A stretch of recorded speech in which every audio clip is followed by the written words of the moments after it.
देखो, सबसे पहले तो मैं आपको बताऊं कि इंटरनेट के ऊपर इतना कुछ अवेलेबल है एलियंस के बारे में, लेकिन होता क्या है ना, लोग इधर उधर से सुनी सुनाई बातें, ये वो, किसी ने भी कुछ डाला उसी को फिर जो है रिहैश कर दिया, थोड़ा बहुत चेंजेस कर दिए, ये सब रिसाइकिल होता हुआ चलता आ रहा है। इसमें डीप में जाने की बहुत ही कम लोग हैं जो कि कोशिश करते हैं। तो मोटा मोटी मैं आपको बताऊं कि एलियंस के बारे में जो कॉन्सेप्ट चलते हैं उसके हिसाब से इस दुनिया में एलियंस दो टाइप के होते हैं। एक होता है बेनोवेलेंट एलियंस, मतलब कि अच्छे एलियंस इन द सेंस जो कि ह्यूमन फ्रेंडली होते हैं, जो कि इंसानों के लिए अच्छा करते हैं। दूसरा होता है जो कि एनिमी एलियंस है, जो कि इंसानों को पसंद नहीं करते हैं। ठीक है, तो ये दो कॉन्सेप्ट चलते हैं। आज के इस एपिसोड में मैं ज़्यादा डिस्कस करूंगा बेनोवेलेंट एलियंस के बारे में, जो कि इंसान के फ्रेंडली एलियंस है। ठीक है। अब ये सब चीज़ें आई कहाँ से सामने? देखो, एक अमेरिका की एक बहुत ही फेमस हिप्नोथेरेपिस्ट हुआ करती थी, उनका नाम था डॉर्थी कैनन। तो आज वो इस दुनिया में नहीं है, उनकी डेथ हुए कम से कम 10-15 साल हो चुके हैं। मेरे ख्याल से 2002 में शायद उनकी डेथ हो गई थी, 2002 या 12 में, ऐसा कुछ।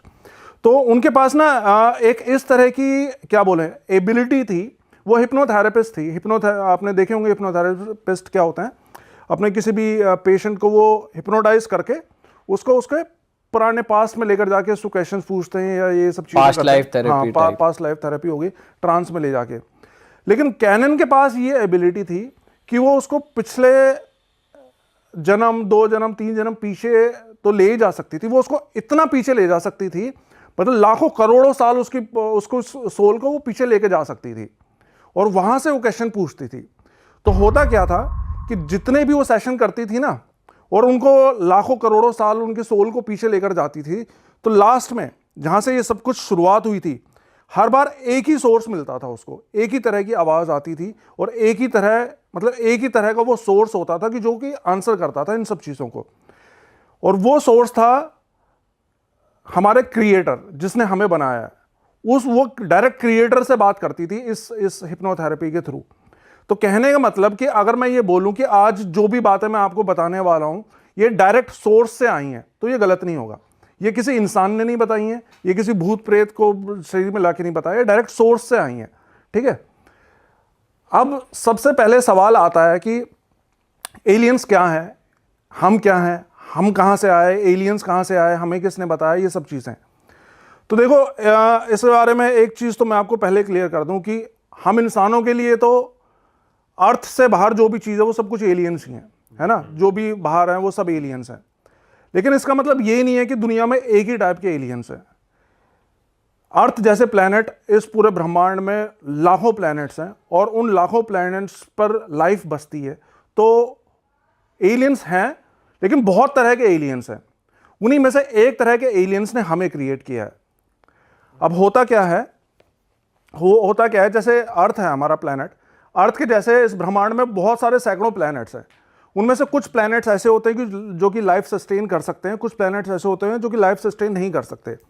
तो उनका धीरे धीरे टाइम के साथ में जब भी कोई प्लैनेट इस लेवल तक पहुंच जाता है, मतलब इस स्टेज पे पहुंच जाता है कि लाइफ को सस्टेन कर सके, तो वो टाइम उस प्लैनेट के लिए बहुत इंपॉर्टेंट माना जाता है।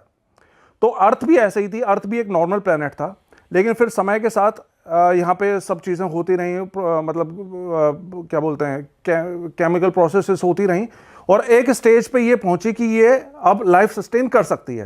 यहाँ पे ऑक्सीजन होने लग गई, पानी होने लग गया, ये सब चीज़ें होने लग गई, मतलब लाइफ सस्टेन करने के काबिल हो गई।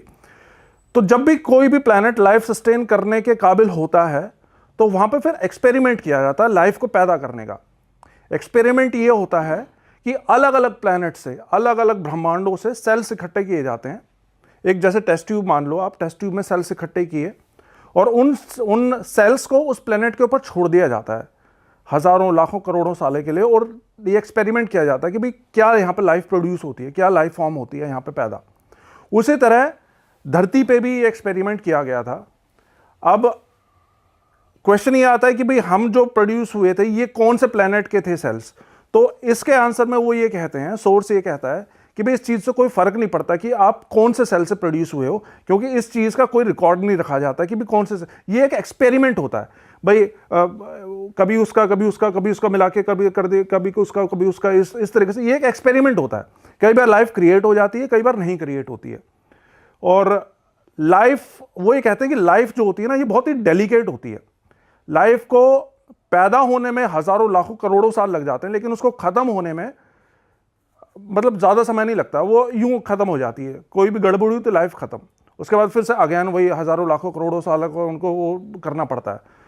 तो कहने का मतलब कि उनके लिए बहुत ही पेशेंस वाला काम होता है, हमारे क्रिएटर्स के लिए किसी भी प्लेनेट पे लाइफ को क्रिएट करना। तो ऐसा ही उन्होंने धरती के ऊपर किया था। धरती के ऊपर उन्होंने लाइफ पैदा करी और फिर हजारों लाखों साल करोड़ों साल तक वो धीरे धीरे एवोल्यूशन होता रहा उस लाइफ फॉर्म का। ये मैसेज एक तरीके से जो थेरेपिस्ट है उसको मिला, जो अल्टीमेट एनर्जी वो उसने ये मैसेज दिया उसको। कैनन डॉर्थी हिप्नोथेरेपिस्ट बैठी हुई है, सामने पेशेंट लेटा हुआ है, वो ट्रांस स्टेट में, और वो उसको लाखों करोड़ों साल पहले लेकर गई है और डायरेक्ट उससे बात कर रही है सोर्स से। पेशेंट बता रहा है बेसिकली। हाँ, पेशेंट के मुंह से आवाजें आ रही हैं। ये वो उससे क्वेश्चन पूछिए, अच्छा ये कैसे हुआ, ये कैसे हुआ, वो बता रहा है कि ये हमने ऐसे ऐसे करा है। तो वहां से ये सारे इसको जवाब मिल रहे हैं। तो धरती के ऊपर ये हुआ, मतलब जब लाइफ प्रोड्यूस हो गई और वो धीरे धीरे एवोल्यूशन होने लग गया। अब ये एवोल्यूशन हर जगह होता है, हर एक प्लेनेट पे होता है। मतलब ऐसा नहीं है कि भाई सेल्स क्रिएट करे और वहीं से डायरेक्ट बंदर पैदा हो गए या इंसान पैदा हो गए या कुछ भी को, मतलब ये वो धीरे धीरे सिंगल सेल ऑर्गेनिज्म, फिर डबल सेल ऑर्गेनिज्म, फिर मैमल्स, और ये इस तरीके की चीज़ें एवोल्यूशन के साथ धीरे धीरे चलती हैं।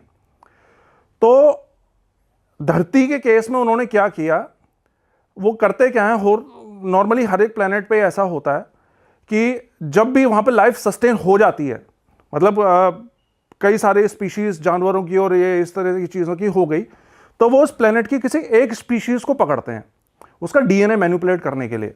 धरती के केस में उन्होंने पकड़ा था बंदर को। अब इसका मतलब ये नहीं है कि हर एक प्लेनेट पे बंदर को पकड़ा जाता है।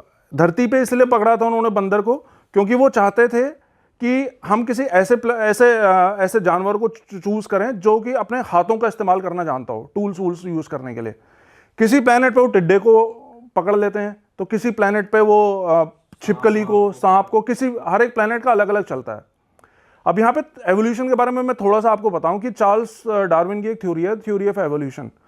तो चार्ल्स डार्विन अपनी थ्योरी में खुद ही एक्सेप्ट करता है ये बात कि मेरी जो थ्योरी है ना वो बिल्कुल परफेक्ट है, इंसान का एवोल्यूशन हुआ है, लेकिन उसमें सिर्फ एक लूप होल है। वो लूप होल ये है कि हजारों लाखों करोड़ों सालों से लाइफ फॉर्म्स प्रोड्यूस हुई और वो मतलब उनका एवोल्यूशन हुआ धीरे धीरे। वो पानी से ज़मीन पे आई, फिर हवा में गई, इस तरीके से उनका एवोल्यूशन हुआ। इस तरह से बंदर बने, चिंपैंजी बने, हाथी बने, घोड़े बने, सब बने। अरे वाह, आपने ये वीडियो यहाँ तक देख ली भाई, तुमने हमारी मेहनत सफल कर दिया। तुम ही लोग हो असली रियल हिट। और अगर आपको बहुत मज़ा आ रहा है ऐसी क्लिप्स में, ऐसी वीडियोस में, तो फटाफट जाइए प्लेलिस्ट पे बिंज वॉच कीजिए, सारी वीडियोस देख डालो और मौज काटो। That is it. हम मिलेंगे नए पॉडकास्ट में, नए क्लिप में। Till then bye bye, see you, take care, do subscribe.